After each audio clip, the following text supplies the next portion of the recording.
Muy buenas tardes, mi nombre es Angélica María Pérez, soy nutricionista dietista, especialista y maestrante en nutrición clínica, presidente electa de la Asociación Colombiana de Nutrición Clínica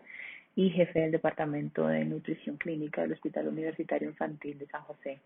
Gracias por asistir a esta conferencia. Estoy muy contenta de poderlos acompañar en este primer simposio de residentes de geriatría de la Universidad Nacional. Soy de la Universidad Nacional de Pregrado, así que estoy muy contenta de poderlos entonces acompañar. Bueno,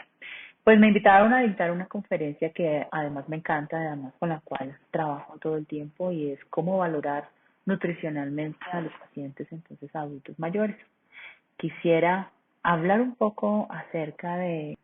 cuál es la definición de vejez, de que ustedes todos la manejan, pero para nosotros como nutricionistas hacemos referencia a hombres y mujeres de 60 años y de más edad, sujetos de derechos plenos y activos, poseedores de experiencias, capacidades y habilidades que les permiten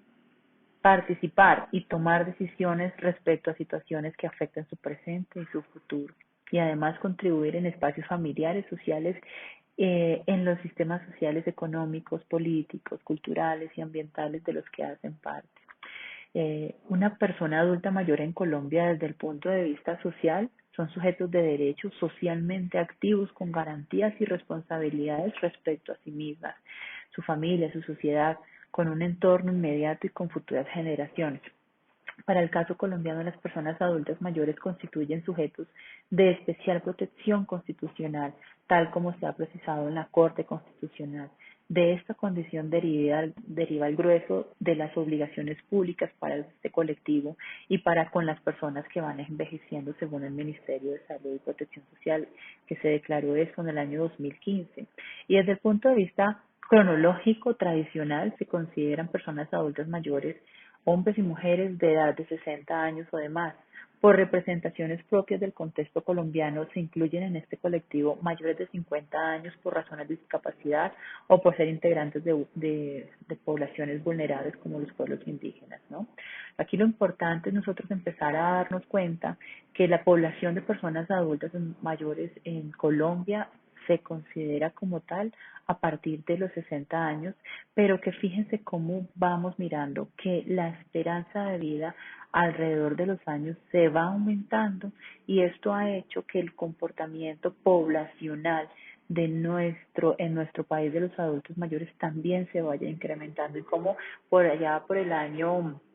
1990, 1995, teníamos una esperanza de vida entre 60 y 72 años y como para el 2020 tenemos ya una esperanza de vida declarada un poco más alta, entre 68 y hasta 78 años. Entonces, definitivamente, eso ha hecho que la dinámica poblacional se incremente. Aquí vemos en esta gráfica cómo poco a poco vamos aumentando, se va evidenciando que se va aumentando esa población mayor de 60 años en Colombia y como para el año 2020 tenemos declarada una población en 6.440.778, lo que hace que ustedes geriatras, nosotros nutricionistas y todos los que estamos encargados de esta población,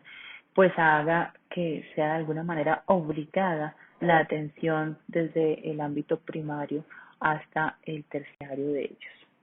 Estamos envejeciendo definitivamente, es una población cambiante, pero que en Colombia, fíjense, de acuerdo a los datos del DANE, vamos aumentando esa población y fíjense cómo para encima de 65 años tenemos una población para el 2018 del 9.1%, a diferencia del 2005 donde estábamos en el 6.3%. Lamentablemente tengo que decirles que nosotros empezamos a envejecer desde muy corta edad, desde los 20 años ya empezamos a tener un proceso de envejecimiento clarísimo. En la diapositiva podemos ver cómo a partir de los 20 años tenemos un envejecimiento neuronal importante y después de los 40 años pues empezamos a tener unas pérdidas neuronales por año. Pero si podemos darnos cuenta, tracto gastrointestinal, sistema pulmonar, corazón, función renal, dentición y cavidad oral que es tan importante para nuestros viejos, olfato, paladar, la voz, la vista, todos los órganos y tejidos empiezan a tener un deterioro, un proceso de envejecimiento claro después de los 20 años, pero mucho más pronunciado después de los 40 años y claro está después de los 60 años, aún más. Lo que hace que nosotros empecemos a tener la necesidad de intervenir más o menos después de los 50 años o un paciente o una persona adulta madura, como llamamos a este tipo de población, para que cuando llegue a la adultez mayor, pues tengamos un componente un poco diferente, tengamos una situación nutricional diferente que haga que este envejecimiento se vuelva un envejecimiento sano. No sé si ustedes han visto o han conocido este estudio que habla del envejecimiento y la masa muscular y cómo en casi 500 hombres y mujeres entre 18 y 88 años se realizó una medición por medio de resonancia magnética donde se encontró que a partir de los 40 años es que realmente empezamos a tener un deterioro de esa masa muscular y cómo año tras año aproximadamente podemos tener una pérdida de más o menos entre 1 y 1.3 puntos porcentuales de masa muscular solamente por el envejecimiento. Claramente entre los 50 y los 70 años, cómo podemos tener un deterioro tal de hasta un 25% que haga que luego esto de alguna manera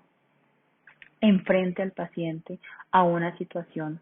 un poco complicada frente a los desenlaces clínicos que puede tener ellos. Aquí podemos ver también un corte de una tomografía diferenciando entre un paciente de 25 años y otro de 65 años y podemos claramente ver cómo la masa grasa va aumentando y tal vez va reemplazando esa masa muscular, esa masa magra que necesitamos nosotros tanto. Y es que la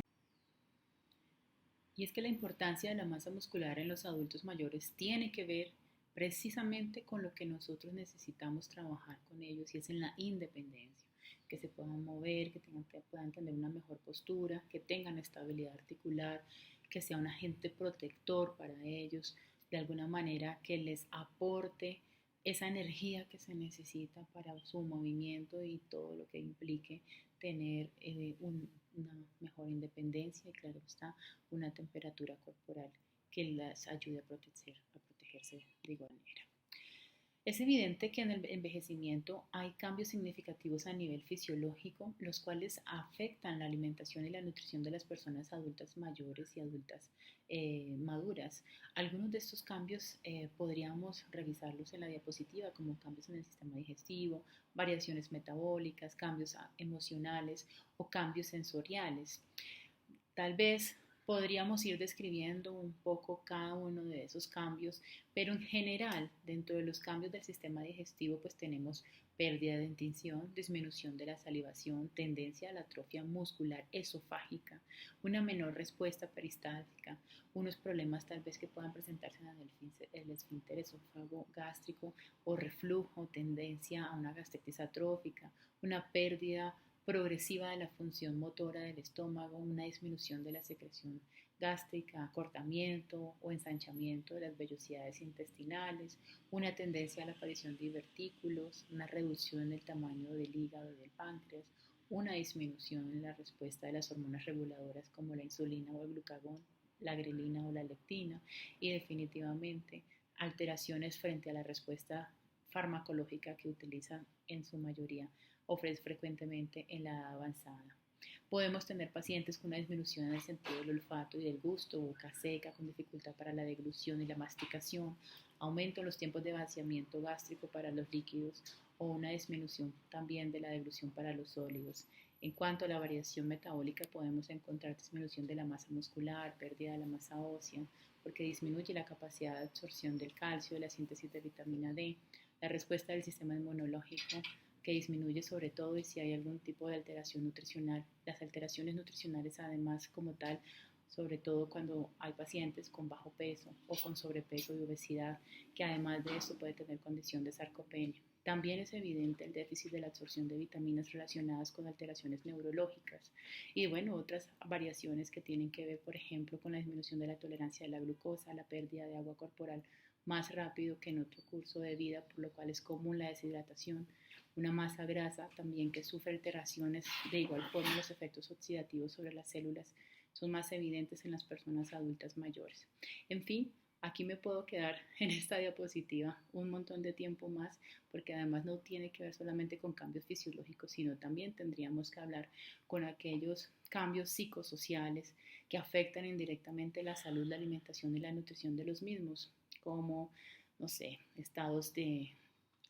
anímicos del viejo, lo que influyen directamente en la ingestión y el aprovechamiento biológico de los alimentos. Algunos pacientes o algunas personas pueden estar solas, pueden estar viudos, pueden padecer o tener que estar pendiente tal vez de la enfermedad del cónyuge o del cuidador. Un alejamiento de la familia se puede presentar en ellos también. A veces la pérdida del poder adquisitivo, incapacidad física, una dependencia o a veces hasta maltrato, entre otros, que hace que de alguna manera esos estados emocionales de ansiedad, depresión, sentimientos de pérdida, disminución de la capacidad productiva o trastornos emocionales derivados como por ejemplo de la demencia senil, estas alteraciones hagan que se influya tanto en las condiciones de salud como de alimentación y de nutrición de estos pacientes. Y es que son muchos los factores que afectan al estado nutricional. Aquí podemos ver cómo ese estado nutricional, si nosotros no atacamos estos factores, realmente ese proceso de envejecimiento puede ser peor para nuestros pacientes, como si revisamos el consumo de alimentos, el acceso mismo y la preparación de alimentos, la composición de los alimentos, la selección de estos alimentos y cómo están cubriendo los requerimientos nutricionales de nuestros pacientes. Si el paciente tiene algún tipo de limitación funcional, algún tipo de limitación física, cognitiva, cómo está la fuerza, cómo está la resistencia física, será que el paciente tiene presencia de enfermedades crónicas, está usando muchos medicamentos, cómo está tal vez esos cambios fisiológicos inherentes al envejecimiento que por sí no los puedo detener, pero que sí puedo hacer que sean mejor y que la calidad de vida de nuestros pacientes mejoren de acuerdo a una intervención nutricional también mejor. Clavísimo que nosotros estemos súper pendientes de esa polifarmacia en los pacientes. Mire que el mayor uso de medicación está asociado con una disminución de la ingesta y no solamente como está la diapositiva de ingesta de fibra, de algunas vitaminas, sino en general, porque los pacientes empiezan a tener cambios en el paladar, disminución de la salivación,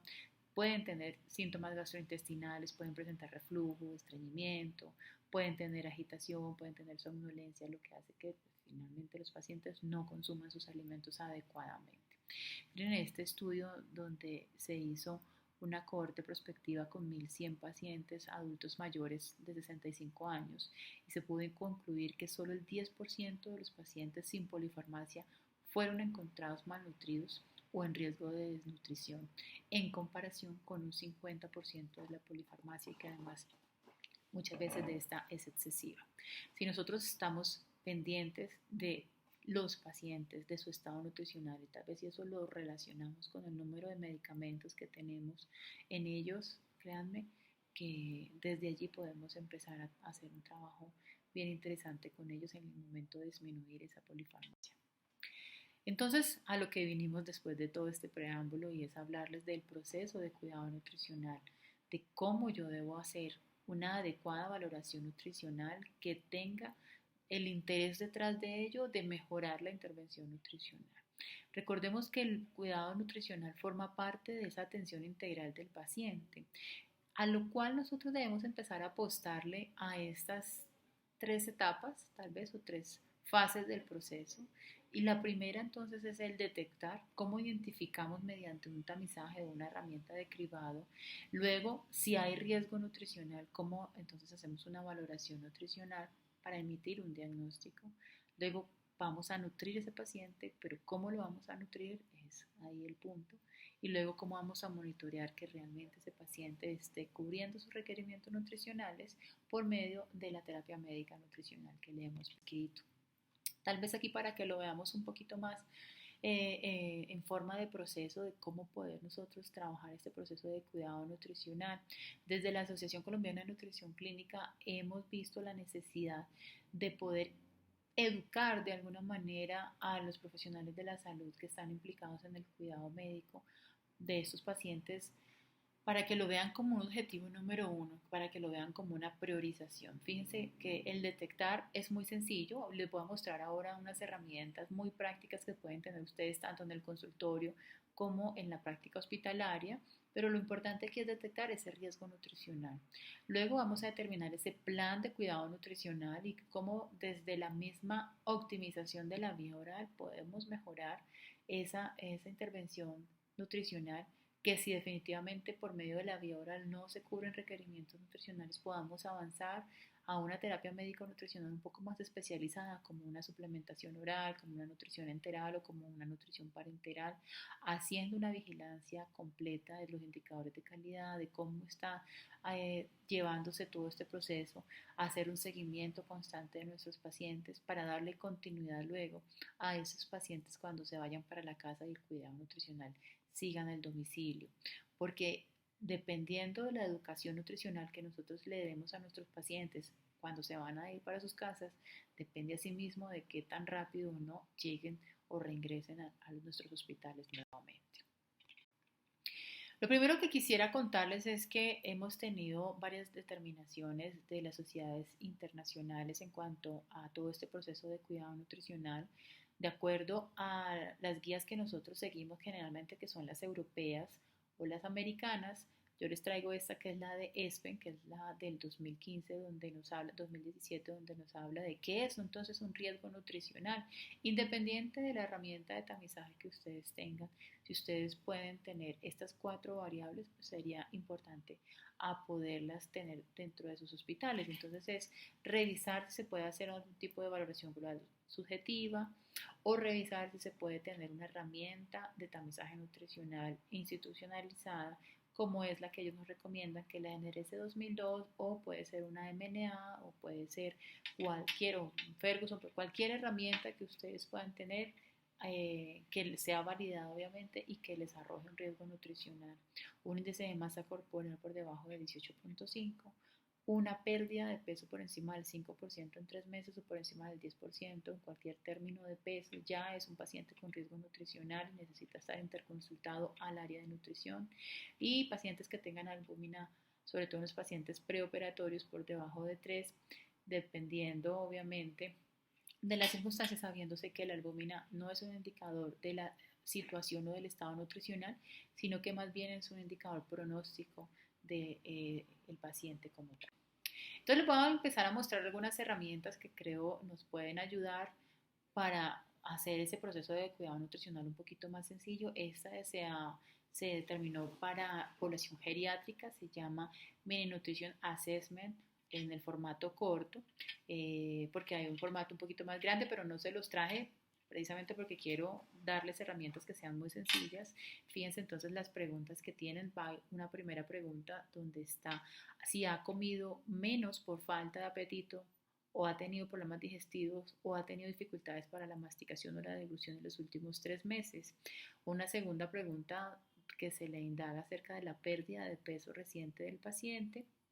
Luego, acerca de la movilidad, si no tiene ningún problema de movilidad, si tiene una autonomía completa, tanto al interior como al exterior de su casa, o si ya empezó a tener problemas de autonomía solamente al interior, o si tiene restricciones de movilidad solamente con cambiarse de la cama al sillón.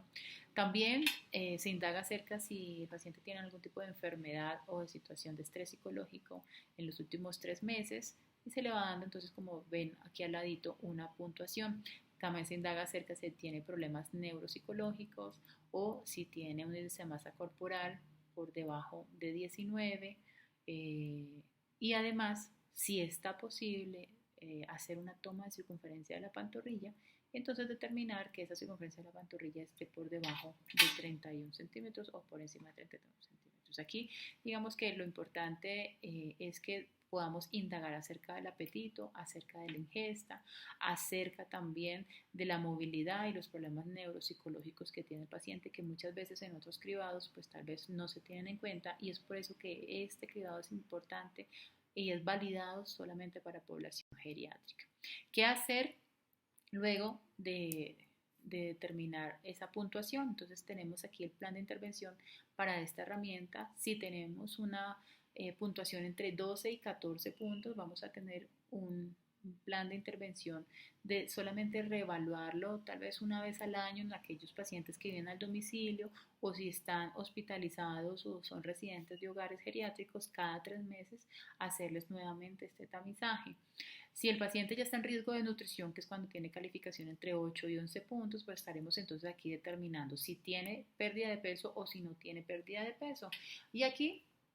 lo que hay que hacer de aquí en adelante es empezar a reevaluar si esa pérdida de peso la podemos corregir por medio de algún tipo o de enriquecimiento de la dieta o de suplementación oral por medio de un programa muy juicioso de suplementación como tal, que como tal la guía de la herramienta nos habla de aproximadamente unas 400 calorías al día, pero depende obviamente de las indicaciones nutricionales individualizadas de este paciente. Ahora, si el paciente ya está en franca desnutrición, que quiere decir que tenga entre 0 y 7 puntos, entonces vamos a pensar de una vez en hacer un programa de suplementación nutricional oral, porque este paciente está ya con una pérdida de peso importante, no está comiendo adecuadamente y además tiene problemas tanto a nivel gastrointestinal tal vez o a nivel neuropsicológico que hagan que el paciente no come. Vamos a estar haciendo un control muy exhaustivo del peso, eso sí, y vamos a estar haciendo un monitoreo juicioso de esa intervención nutricional. Los indicadores de funcionalidad, pues tenemos varios, ¿no? Tenemos Bartel en este lado, donde lo que pretendemos es revisar el grado de dependencia de nuestros pacientes, porque aparte de poder nosotros definir cómo está ese riesgo nutricional, también debemos relacionado con la funcionalidad que tiene nuestro paciente, porque de nada vale que yo como nutricionista le establezca un plan de alimentación o de suplementación si el paciente no tiene la independencia suficiente para poder tal vez prepararse sus alimentos, para consumir los alimentos por sí solo, lo que hace que definitivamente cambie la perspectiva de ese cuidado nutricional que le estoy dando a mi paciente. Entonces, pues también manejamos índices de Barter como ustedes o la escala de Lambda-Brody que generalmente nos da mucho la mano cuando estamos trabajando dependencia o independencia. Ahora, cuando ya trabajamos un paciente que tiene riesgo nutricional, el siguiente paso es hacer una valoración nutricional, ¿cierto? Esta valoración nutricional pues ya es un proceso un poquito más detallado. Generalmente la valoración nutricional debe hacerse por medio de un profesional en nutrición y dietética. Ustedes nos dan la mano en determinar el riesgo nutricional y nos pasan el paciente para que nosotros podamos entonces definir esa valoración nutricional que necesita el paciente, emitiendo un diagnóstico nutricional y haciendo todo lo posible para que esa intervención nutricional ya en conjunto se pueda realizar. Aproximadamente necesitamos de unos 30 a 60 minutos para poder realizar esa valoración nutricional y poder determinar entonces para dónde nos va. Hay varias formas de hacer valoración nutricional. Yo puedo hacer una valoración nutricional objetiva, yo puedo hacer una subjetiva, puedo tal vez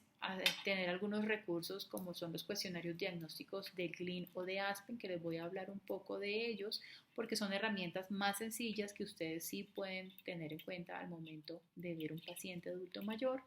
Tenemos algunos algoritmos diagnósticos también, tanto de Aspen como de Espen, y tenemos algunas herramientas en condiciones especiales, como son esa valoración global subjetiva hecha por el paciente, que generalmente se maneja en pacientes oncológicos. Entonces vamos a hablar un poquito de esa valoración nutricional objetiva. Fíjense todo lo que yo necesito tener en cuenta al momento de hacer esta valoración. Y tiene que ver con algo que nosotros le hemos llamado el ABDF de la valoración nutricional de los pacientes. En el A voy a hablar entonces de cómo está el peso, si ha tenido algún tipo de cambio. Voy a revisar la composición corporal de mi paciente por medio de antropometría. En la parte B, lo que quiero trabajar aquí es revisar cómo está esa bioquímica del paciente, si tiene alteraciones metabólicas, cómo están esas proteínas séricas, cómo están esas vitaminas y esos minerales séricos también de nuestros pacientes. En la parte D vamos a hablar del consumo de alimentos y cómo ellos están cubriendo o no los requerimientos nutricionales. La parte E vamos a hablar de las carencias nutricionales específicas, entonces allí pues está el examen físico completo, y en la F habla de funcionalidad, donde voy a determinar la fuerza y el rendimiento físico de mis pacientes. Construir un diagnóstico nutricional no es tan fácil como todos pensamos. A veces solamente pensamos como, ah, si el paciente tiene desnutrición, sí o no, ¿cierto? Pero luego hay que pensar en esos apellidos como tal que tienen que ver con la cronicidad, con la severidad y con la etiología misma de la desnutrición. Y cómo entonces yo tengo que empezar a hablar, además de todo lo que les acabo de contar, preguntarnos un poco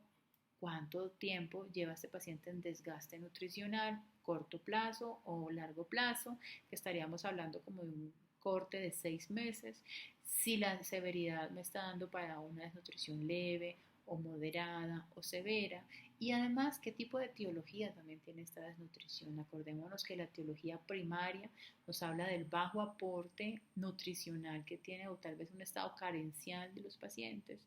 Una etiología secundaria que nos habla ya de la relación de inflamación y de enfermedad, tal vez un poco más severa, que haga que los pacientes se desnutran por la enfermedad, no porque no estén comiendo sus alimentos. Y una etiología mixta, que puede ser en aquellos pacientes, por ejemplo, con enfermedades crónicas no transmisibles que se agudizan en cualquier momento y llegan a nuestros hospitales el paciente con unos procesos crónicos de desgaste energético y proteico, pero que además por estar en ese momento agudo, pues hace que ese desgaste sea mucho más rápido. Aquí tenemos estos cuestionarios. Entonces el primero se llama cuestionario diagnóstico de Aspen, de la Sociedad Americana de Nutrición Enteral y Parenteral, que nos habla de cómo hay que determinar entonces un diagnóstico nutricional si nos da hallazgo positivo a cualquiera de estas dos características. En el examen físico, si se revisa la masa muscular, si está disminuida, la grasa subcutánea, si está disminuida, o si hay evidencia de acumulación de líquidos, o si hay edema. Y en cuanto a la función física, también se revisa cómo está la fuerza de agarre de la mano, y se revisa también la batería de rendimiento corto, que ustedes ya la vieron tal vez esta mañana, donde les indicaron el paso a paso de esta batería. La idea es que cualquiera de estos dos hallazgos positivos nos van a dar entonces para un diagnóstico nutricional de malnutrición. Ahora tenemos también los criterios Glean, que son realmente unos criterios muy nuevos. Del año 2019 recibimos esta herramienta que es muy práctica y busca tal vez estandarizar la práctica clínica del diagnóstico de la malnutrición. En esta diapositiva el consenso propone un modelo de 2 pasos. El primer paso es el tamizaje nutricional. Entonces identificamos riesgo nutricional, que puede hacerse por medio de cualquier herramienta validada. No sugiere como tal el consenso una herramienta en particular. Lo importante es que ustedes puedan tener alguna de ellas. Y el segundo paso consiste en la valoración diagnóstica y determinar el grado de severidad de la malnutrición. Los criterios de la valoración, que vamos a explicar en la siguiente diapositiva, la idea es que nos cumplan algunos criterios que están clasificados entre criterios fenotípicos y criterios etiológicos. Dentro de los criterios etiológicos tenemos entonces la forma en que los pacientes estén reduciendo su consumo de alimentos o tengan afectada también la absorción o la digestión de los alimentos, que además tengan una carga de la enfermedad importante o que tengan una condición inflamatoria que haga que también puedan tener requerimientos nutricionales aumentados. Y dentro de los criterios fenotípicos tenemos pérdida de peso involuntaria, bajo índice de masa corporal o baja masa muscular. Así que si tenemos un criterio positivo para fenotípicos y uno para etiológicos, estaremos entonces hablando de un paciente al que hay que diagnosticarle malnutrición, y luego de eso pues hay que revisar la severidad de acuerdo a los criterios fenotípicos. Voy a mostrar entonces cómo son esos criterios. La idea es que se indague la pérdida de peso, que se indague el índice de masa corporal, que se haga una cuantificación de esa masa muscular de acuerdo a técnicas validadas para medición. Pues aquí digamos que en los criterios nos están determinando como criterios objetivos la DEXA, la bioimpedancia, el TAC, la resonancia magnética o la antropometría de brazo o de la pantorrilla. Y en cuanto a los etiológicos, acordémonos los requerimientos nutricionales, revisar cuánto están cubriendo o si tienen algún tipo de condición crónica gastrointestinal que afecte la absorción y obviamente el grado de inflamación que tiene mi paciente. Es así entonces donde yo diagnostico malnutrición, pero por otro lado también tenemos este problema que yo le llamo tal vez el enemigo oculto, y es la sarcopenia, ¿cierto? En este estudio, por ejemplo, basado en la definición de sarcopenia con población italiana en adulto mayor, se encontró una prevalencia del 35% de los pacientes con sarcopenia al ingreso. Y no solamente eso, sino que durante la estadía otro 15% de los adultos mayores desarrollaba sarcopenia. Al egreso, la mitad de la población tenía sarcopenia y de ellos la mitad había perdido más del 10% de la masa muscular. Creo que es importante que nosotros empecemos a revisar si estamos o no estamos diagnosticando sarcopenia en nuestros pacientes, y no lo hablo solamente en hospitalizados, sino también en nuestros consultorios, cómo podemos nosotros empezar a medir esa fuerza, ese rendimiento físico de nuestros pacientes. La sarcopenia se relaciona con la edad, ¿cierto? Mayor edad, mayor incidencia de sarcopenia. No se relaciona tal vez con la duración de la hospitalización, sino con la duración de días confinados en cama, y por eso es importante hacer énfasis en los pacientes que sí pueden levantarse y caminar, porque con ellos pues podemos tener una intervención nutricional y de rehabilitación física mucho más importante. Yo no sé si lo sepan, pero la hospitalización se asocia a alteraciones hormonales y una respuesta inflamatoria que contribuye a acelerar la pérdida de la masa muscular. En el adulto mayor, digamos que esto sería una complicación aún más grave, tanto que si a un adulto joven que permanezca un día completo, en completa quietud, pierde aproximadamente un 1% de su masa muscular, a un adulto mayor, fíjense que puede perder hasta un 5% de su masa muscular. O sea, el adulto mayor tiene un doble riesgo por su edad, por la quietud. Ahora la pregunta es, ¿qué estamos haciendo y de qué manera estamos monitoreando objetivamente este componente muscular en los pacientes que están en cama en nuestra práctica clínica? Yo les voy a dejar esa inquietud como en el aire para que revisemos eso. ¿Qué grados de sarcopenia hay? En esta diapositiva podemos entonces revisar los diferentes grados como tal que nos da el último consenso y diagnóstico de sarcopenia. Entonces nos dice, si tiene usted un paciente con baja masa muscular, estaré hablando entonces de un paciente con presarcopenia. Ya si tiene un paciente con baja masa muscular y con fuerza muscular disminuida o bajo rendimiento físico, estamos entonces hablando de sarcopenia. Pero si estamos hablando de las tres condiciones positivas, pues estamos hablando entonces de una sarcopenia grave. ¿Qué podemos hacer o qué instrumentos podemos tener nosotros para medir la masa muscular, la fuerza muscular y el rendimiento físico? Pues tenemos aquí algunas opciones para ustedes, pero que yo sé que ya las han visto en otras opciones, en otras conferencias, pero bueno, para la masa muscular, fíjense que yo puedo tener cualquier tipo de tecnología que me cuantifique realmente esa masa muscular. Pero si yo no tengo esa tecnología, pues puedo tener también acceso a una antropometría, tanto el perímetro de la pantorrilla como para adulto mayor, o la antropometría de brazo para el adulto joven. La fuerza muscular la puedo determinar por una fuerza manual prensil o una dinamometría, o empezar a revisar si yo puedo tener algún tipo de básculas en mi consultorio, poder empezar a trabajar algunas pruebas de flexión o de extensión de rodilla o de bíceps que nos puedan ayudar. En cuanto a rendimiento físico, pues tenemos la velocidad de la marcha, tenemos pruebas cronometradas para levantarse y caminar, pruebas de la subida de escaleras, pruebas de sentadillas, que tienen cada una su técnica, y aquí me demoraría solamente en rendimiento físico hablándoles de ello por lo menos una horita más, pero son pruebas que son muy sencillas, que realmente solamente necesitan como 1 o 2 minutos de su consulta para poderla determinar. Ahora, la dinamometría. Acuérdense que tenemos varios instrumentos, tenemos unos instrumentos que son el que ven a la izquierda, que es un instrumento que es muy económico, en Colombia está más o menos como unos $50 este dinamómetro, que es de marca Camry. A la derecha tenemos tal vez uno un poquito más costoso, que generalmente se trabaja o lo trabajamos en laboratorios de antropometría, pero aquí lo importante es poder determinar esa fuerza muscular, ¿cierto? Y que la dinamometría está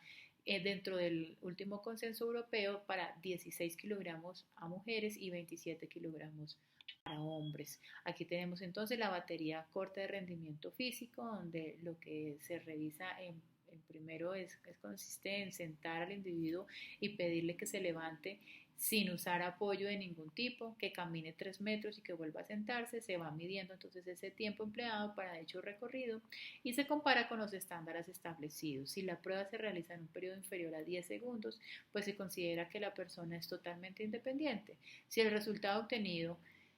se ubica entre los 11 y 20 segundos, se interpreta que el individuo es independiente con un grado mínimo de fragilidad, y si la respuesta determina un tiempo superior a los 20 segundos, se interpreta que la movilidad es reducida, lo que implica una fragilidad marcada con riesgo de caída, dificultad para desempeñar las actividades básicas de la vida diaria y obviamente riesgo de dependencia. La prueba de equilibrio pues nos ayuda a revisar entonces cómo está la conservación del mismo y nos ayuda también a pronosticar riesgo de caídas. Digamos que aquí lo que hacemos es tener un potencial para ser utilizado como predictor temprano de la disminución de la calidad de vida en los entornos clínicos, y que también se trabaja para algunos estudios epidemiológicos, que haciendo la prueba completa no nos demora más de 5 minutos realizarla en nuestro consultorio. Por otro lado, pues tenemos criterios también de diagnóstico de fragilidad que tienen que ver con pérdida de peso involuntaria, el estado de ánimo, cómo está esa velocidad de la marcha, cómo está manejándose la actividad física y si tiene algún tipo de debilidad muscular, para determinar no solamente si tiene condición de sarcopenia, sino también de fragilidad. Tenemos la herramienta SARF, que es una herramienta de tamizaje muy sencilla de hacer, 2 o 3 minutos tenemos, porque lo que vamos a hacer aquí es hacerle un cuestionario a nuestros pacientes, y con eso entonces nosotros determinamos si el paciente tiene o no tiene sarcopenia. Es un cuestionario de verdad muy simple, como ustedes lo pueden ver.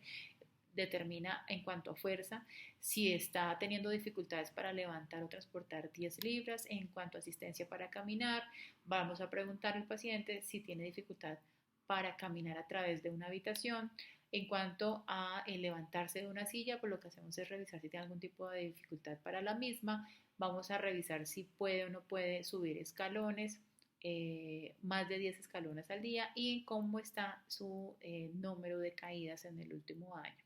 Si nos va dando, entonces, como ven acá en la diapositiva, una puntuación, y si nos da más de 4, entonces estaremos diagnosticando a este paciente con sarcopenia. Lo otro importante es revisar cómo está el patrón alimentario de estos pacientes, y en Colombia lo determinan las guías alimentarias basadas en la alimentación para la población colombiana, que nos la emite el ICBF. La última versión que nos ha dado es del año 2015, donde nos dice exactamente qué grupo de alimentos debe consumir cada grupo etario, y obviamente cuántos intercambios necesita al día cada persona. Aquí podemos ver cómo está la recomendación aquí para pacientes o personas mayores de 60 años, y fíjense cómo podemos nosotros hacer una relación en cuanto al número de intercambios que está consumiendo el paciente, y tal vez si está requiriendo un poco más o está cubriendo sus requerimientos nutricionales. Entonces fíjense cómo necesitamos cereales, tubérculos, raíces y plátanos, necesitamos verduras y frutas, necesitamos leche y productos lácteos, necesitamos carne, huevo, leguminosas secas, grasas y hasta azúcares. Fíjense aquí el número de intercambios que nos está dando en el círculo la recomendación como tal, y de acá es importante nosotros determinar si el paciente no está cubriendo esos requerimientos nutricionales, poder avanzar a programas de suplementación nutricional oral que empiecen a cubrir realmente esos requerimientos, para que los pacientes puedan tener desenlaces clínicos mucho más favorables. Recuerden entonces el ABDEF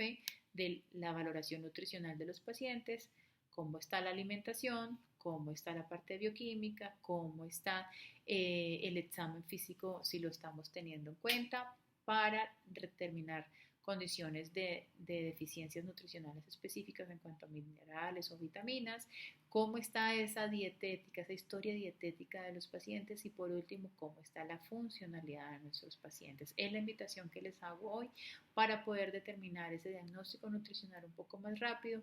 que nos puedan interconsultar y poder empezar a hacer una intervención mucho más objetiva de nuestros pacientes. Recordemos siempre diagnosticar el estado nutricional de nuestros viejos para intervenirlos rápidamente.